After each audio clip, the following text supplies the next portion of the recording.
ரணில் விக்ரமசிங்கே அவர்கள் தெரிவிக்கிறார் என்னன்னு சொன்னா, அனுரகுமார திசாநாயக்காவும் நானும் ஒன்று சேர்ந்து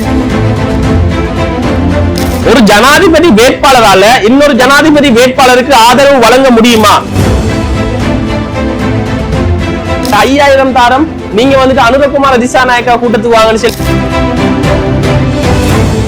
இவ்வாறான பொய்யான போலியான தகவல்களை சொல்லி இவங்களோட ஓட்டை குறைக்குது. பல பொய்களை அரசியல் மேடைகள்ல ஜனாதிபதி வேட்பாளருக்கு இடையில செல்றாங்க. இந்த 2024 ஜனாதிபதி தேர்தல் இறுதிக்கட்டத்தை நெருங்கியுள்ளது. இன்னும் வாக்களிப்பதற்கு 12 நாட்கள் மாத்திரமே எஞ்சியுள்ள நிலைமையில அரசியல் களமும் அரசியல் பிரச்சாரமும் சூடுபிடித்து காணப்படுகின்றது. இந்த நேரத்துல ஜனாதிபதி வேட்பாளர்களால மக்கள்கிட்ட அதிகமான பொய்களையும் சர்ச்சைக்குரிய விஷயங்களையும் பரப்பி வராங்க. என்னென்ன பொய்யான தகவல்களை ஜனாதிபதி வேட்பாளர்கள் மக்களிடையில சொல்லி வராங்கன்னு சொல்லி போட்டு பாத்தீங்கன்னு சொன்னா, ரணில் விக்ரமசிங்கே அவர்கள் தெரிவிக்கிறார் என்னன்னு சொன்னா, அனுரகுமார திசாநாயக்காவும் நானும் ஒன்று சேர்ந்துட்டோம்னு சொல்லி போட்டு பிரச்சார மேடையில ரணில் விக்ரமசிங்கே அவர்கள் தெரிவிச்சிட்டு வராது. பல பொய்களை அரசியல் மேடைகள்ல ஜனாதிபதி வேட்பாளருக்கு இடையில செல்றாங்க. இப்படி ஒரு ஜனாதிபதி வேட்பாளரால இன்னொரு ஜனாதிபதி வேட்பாளருக்கு ஆதரவு வழங்க முடியுமா? இலங்கை நாட்டின் அரசியல் சட்டப்படி இன்னொரு ஜனாதிபதி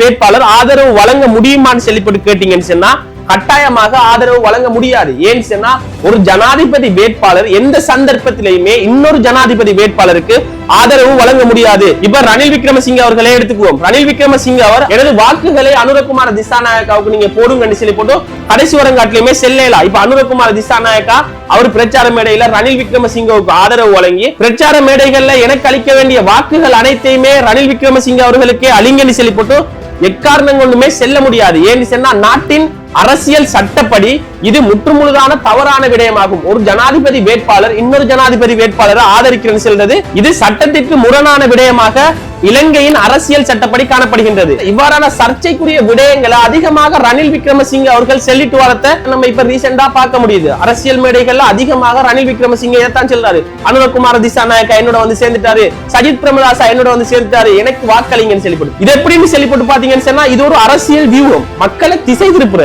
மக்களை இவ்வாறான பொய்களை கூறி மக்களை திசை திருப்புற. எப்படி சொன்னா, இவ்வாறான பொய்யான விடயங்களை மக்களிடம் கூறி வாக்கு வங்கியை அதிகரிப்பதற்காக வேண்டி மக்களை திசை திருப்புவதற்காக வேண்டி இவ்வாறான விடயங்கள் அரசியல் மேடைகள்ல ஜனாதிபதி வேட்பாளரால பேசப்பட்டு வருது. இவ்வாறான விடயம் முற்றுமுழுதான தவறான விடயம். இவ்வாறு ஒரு ஜனாதிபதி வேட்பாளர் பிரச்சார மேடையில மக்கள்கிட்ட தெரிவிக்கிறேன்னு செல்றதே முற்றுமுழுதான ஒரு தவறான விஷயம். இதுக்கு சட்ட நடவடிக்கை எடுக்க வேண்டும் சொல்லி போட்டு நிறைய பேர் சொல்லிட்டு வராங்க. இப்ப மக்கள்கிட்ட பொய்யான விடயங்களையும் பொய்யான தகவல்களையும் கூறி வாக்கு கேட்பது என்பது தவறான ஒரு விஷயம். இவ்வாறான பொய்யான தகவல்களை அரசியல் களங்கள்ல அரசியல் மேடைகள்ல பேச வேண்டிய அவசியமே இல்லை. இப்ப பாத்தீங்கன்னு சொன்னா, இந்த 2024 ஜனாதிபதி தேர்தல்ல மக்கள் கடும் உஷாரா இருக்காங்க. நாங்க இவங்களுக்கு தான் வாக்களிக்க போறோம், நீங்க சொல்றது என்ன, நீங்க பிரச்சார மேடையில சொன்னா நாங்க உங்களுக்கு வாக்கு போட்டுருவோமா அப்படின்னு சொல்லி போட்டு மக்கள் தெளிவாக காணப்படுறாங்க. தபால் மூலமான வாக்களிப்பு முடிவடைந்த நிலையில சமூக வலைதளங்கள்ல அதிகமாக பகிரப்பட்டு வர ஒரு விடயமாக இந்த விடயம் காணப்படுகின்றது.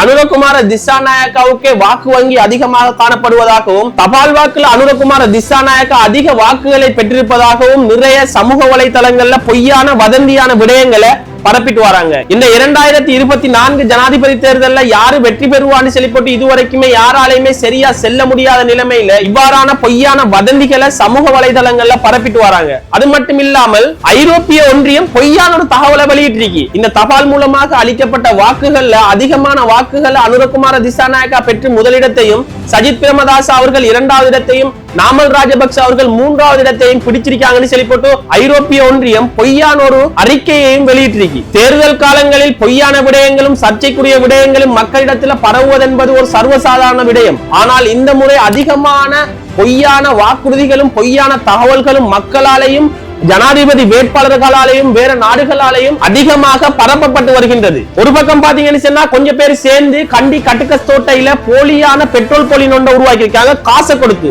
இவ்வாறு காசை கொடுத்து கேஸ் போலினையும் உருவாக்கியிருக்காங்க. அது மட்டும் இல்லாமல் நிறைய வரிசைகளையும் உருவாக்கி சமூக வலைதளங்கள்ல வீடியோ எடுத்து போடுங்க, போட்டோ எடுத்து போடுங்கன்னு சொல்லி போட்டு அதிக மக்களிடையில சென்றதாகவும் அவர்களுக்கு பணம் வழங்கப்பட்டதாகவும் ஒரு குற்றச்சாட்டும் இங்க காணப்படுது. இவ்வாறான போலியான விடயங்களை செய்த அந்த நபர்கள் போலீசாரினால் கைது செய்யப்பட்டார்கள். இவ்வாறான போலியான தகவல்களையும் பொய்யான விடயங்களையும் பரப்பி வர நபர்கள் மீது தேர்தல் ஆணைக்குழுவினால் சட்ட நடவடிக்கை எடுக்கப்படும் சொல்லி போட்டு தேர்தல் ஆணைக்குழுவால தெரிவிச்சிருக்காங்க. இன்னும் ஒரு பக்கம் பாத்தீங்கன்னு சொன்னா அதிகமான தேர்தல் பிரச்சார கூட்டங்களுக்கு மக்களுக்கு காசு கொடுத்து அவங்களை கூப்பிடுறாங்க, அவங்களை அழைக்காங்க, காசு கொடுத்து மக்கள் அழைச்சி ஒன்று திரட்டி கூட்டங்கள் நடக்காங்கன்னு சொல்லி போட்டு மக்களால பெரிய ஒரு குற்றச்சாட்டும் ஜனாதிபதி வேட்பாளர்கள் மீது வைக்கப்படுகின்றது. இந்த 2024 ஜனாதிபதி தேர்தலில் மக்கள் யாருக்கு வாக்களிப்பது என்பதே ஒரு குழப்பமான நிலையில காணப்படுற சந்தர்ப்பத்தில் இவ்வாறு ஜனாதிபதி வேட்பாளர்களால அதிகமாக மக்கள் குழப்பப்பட்டா யாருக்கு வாக்களிப்பது என்பதே சரியாக முடிவெடுக்க முடியாத நிலையில மக்கள் காணப்படுறாங்க.